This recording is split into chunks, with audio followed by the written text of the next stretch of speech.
Today's episode of Daily Scuba News is sponsored by liveaboard.com, but more about them later.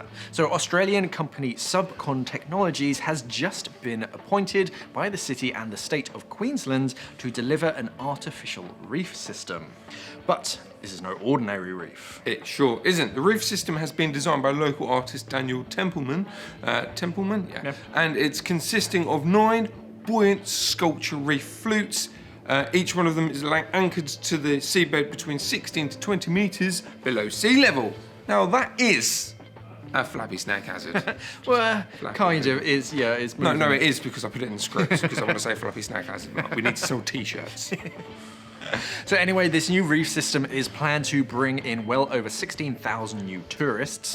It will help create new jobs for the area and is said to generate around $30 million in the very first 10 years of its life. Wow. So yeah, the team behind it believe that the floating reef will establish itself instantly as a must-do or bucket list experience for scuba divers when people travel to the Gold Coast. But before we carry on and tell you more about this new artificial reef, let's hear a word from today's sponsor.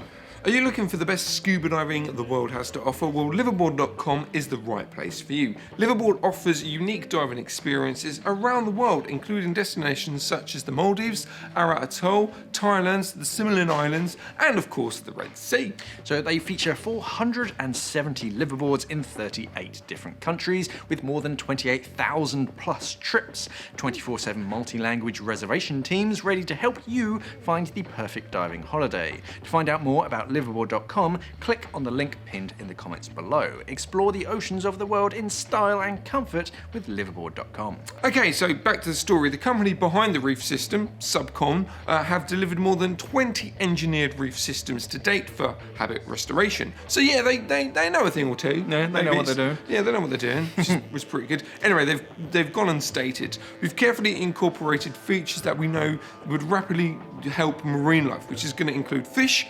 flora. I don't know why I can't say that word, or most words, or English.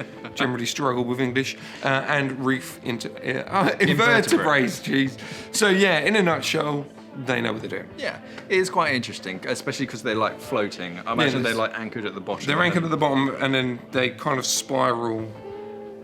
It's quite cool. They're kind of like a little corkscrew. No, sorry, they're a flappy snack hazard. But anyway, what do you think about this floating reef system? Is it something from James Cameron's Avatar, but underwater? Who knows? Is it going to be a flappy snack hazard, as Shaun suggests? Or is it just great that Queensland is actually strengthening their reef systems and at the same time boosting tourism in that area? It's kind of that sort of man-made sort of shelter, so it's a bit like a shipwreck, but it's a reef system, so it's going to get... Yeah, I think it's cool. The filter feeders will like it because the water can just kind of go through it. Yeah, and from what I gather, there wasn't too much information about where it was, but from the picture, there's only one picture that I found as well. Yeah. It seems to be on just literally like a sand bed, so there was no coral there beforehand. So they're building something there. Yeah. I presume in bad weather as well, it'll move with it, so it's less brittle. Because it's a flappy snack hazard.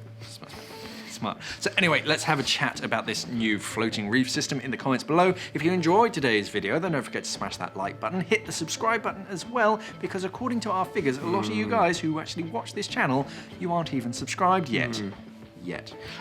Anyway, once you have subscribed, don't forget to ring that little bell as well to get notified. Thank you for watching, and of course, safe diving.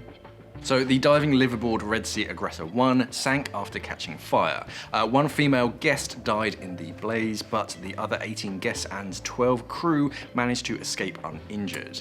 At this moment in time, it's still unknown what caused the fire.